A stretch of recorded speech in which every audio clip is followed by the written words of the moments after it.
Thank you. Thank you. Thanks for having us.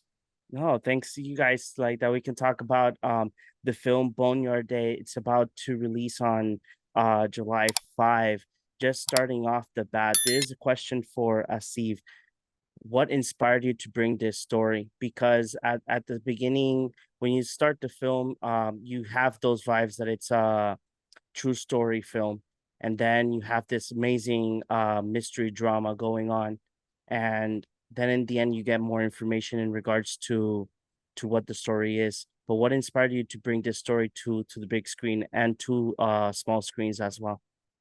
Well, I've been always a true crime buff myself growing up. I've watched the Unsolved Mysteries and all those serial killer films and everything. But about 8 years ago, when Vince and I connected through a mutual friend in New Mexico, um, that was one of the scripts. Boneyard was one of the original scripts in a slate of, films that we were collaborating on. And since then, Vince and I have made a lot of films together, and it was just about the right timing. And the story itself was actually from Vince, who grew up in Albuquerque, New Mexico, and knew some of the victims of the real West Mesa murders case from that time.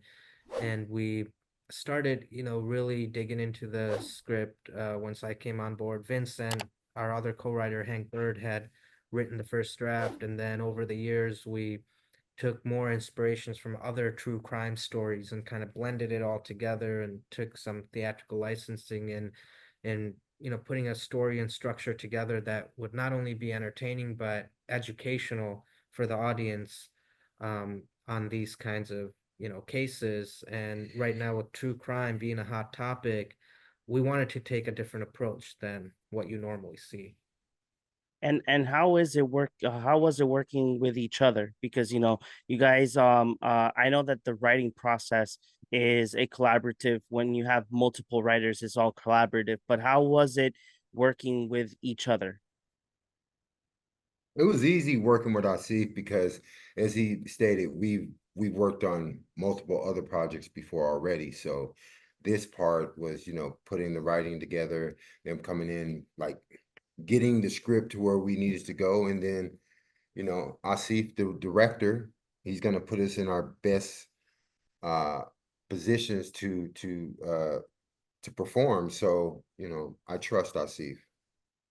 And Vince, what was your process on getting into your character Sergeant Graham? And as well, being the fact that you were I don't want to say that you were part of what happened, but you were around. How is it revisiting I would say these memories back, but in a featured film? Well, knowing some of the girls really put a lot behind it as far as us wanting to get this right, not wanting to show them in a bad light. We just want to tell the story correctly. And for me, being a part of it, making sure that the interpretation on screen was correct, that you guys aren't confused by what you see on the screen. That was one of the big things that we wanted to translate from that to the performance. And I think we've accomplished that, and um, I'm happy with what we have out there so far. And Asif, how was it working with the cast? Because you have a great ensemble and behind the cast. We have Curtis Jackson, we have Vince that I have seen him in multiple other projects as well, amazing actor as well. And you have as well Mel Gibson. It's a very elite actor as well. How was it working with each and one of them? Where was there chemistry with everybody? Was there any I would say how can I say, were there any challenges while filming? Yeah, I mean, the cast, was definitely an interesting, diverse group of, people that came together, and everyone helped humanize their characters. And we wanted to really translate that on screen, the realism of what, you know, uh, a real police department or an investigation on a case like this would have to go through and all the different layers that are involved in it. So, my first choice in the group, out of the casting, I mean, obviously Vince was always Graham to me. So like, he naturally embodied Graham through his experiences of knowing certain individuals, in New Mexico that he grew up with, and people he's known in law enforcement that he kind of took pieces from. Same thing like with Brian Van Holt playing Detective Ortega. He's no stranger in playing cops. He was a deputy. He played in the TV series Deputy as a detective, and he was in New Mexico around that time when the West Mesa murders case came out. Mel Gibson, he's basically like the backbone of the film and the story with his character, and he was my first choice that I envisioned in that character, and we were blessed enough to have him come on board once he read the script and he saw the realism in it. He came on board, and then 50 Cent, he's in a whole different way than we're used to seeing him. He's playing the chief of police, and for that, it was very important to bring someone like him that you wouldn't expect.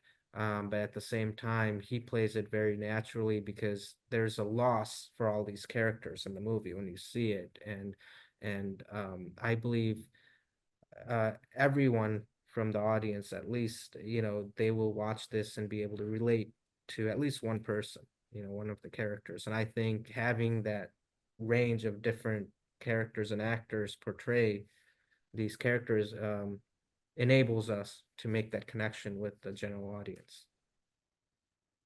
This question would be for both of you.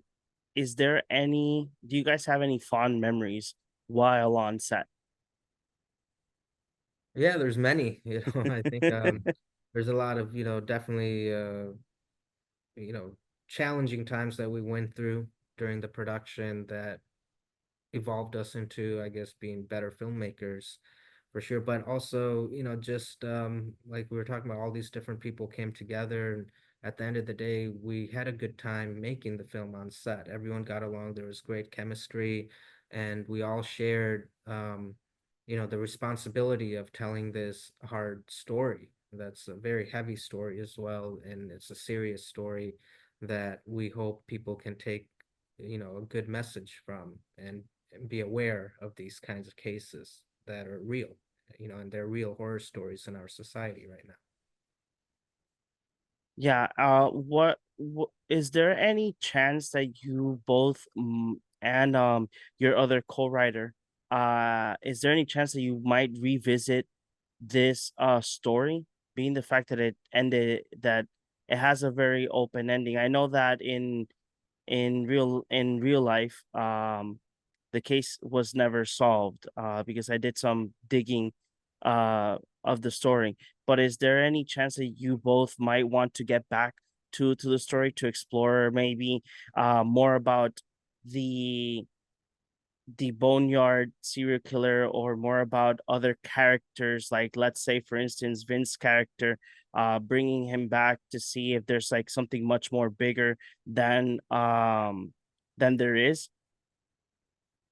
There's, I think, always something bigger in these cases, and in this case, in particular, in the real life situation, there were many other cases that were overlooked over the years. When the West Mesa case came out nationally and the FBI got involved, they started revisiting a lot of other cold cases that were either overlooked or not, properly handled, in the early 2000s up until 2009, and they were able to solve other cases as well and catch other serial killers and murderers and criminals. And then, even with a case like this that gets solved, there's always something new that can open up, more doors to explore. So just like that, I think, we definitely have room to explore more with this story and beyond it. And we're actually in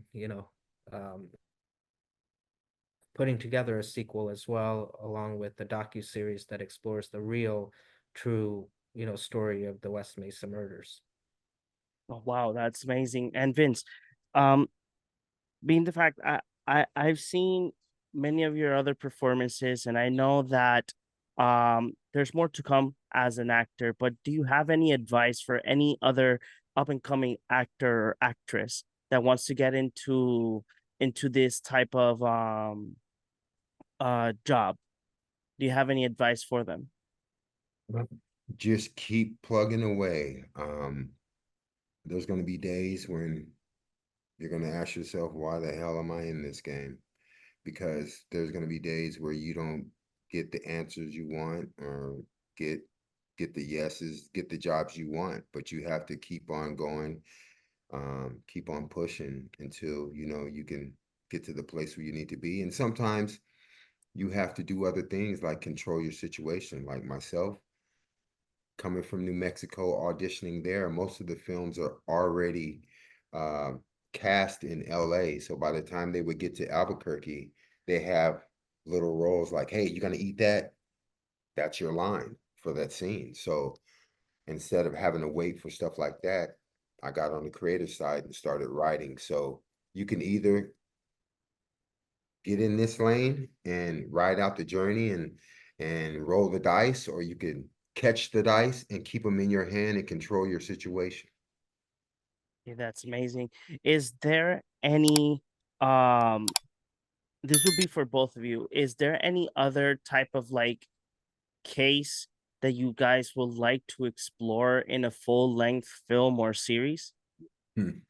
There are some we're talking about. We can't really reveal those yet, but we feel like our job is just beginning. Yeah, we're just getting started right now, and we're very proud of this film Boneyard that we were able to, bring to the audience, which was a miracle project in itself. And now, we're a lot of people are reaching out to us with, a lot more new opportunities to explore more stories like this that will bring a message for hopefully, a better good.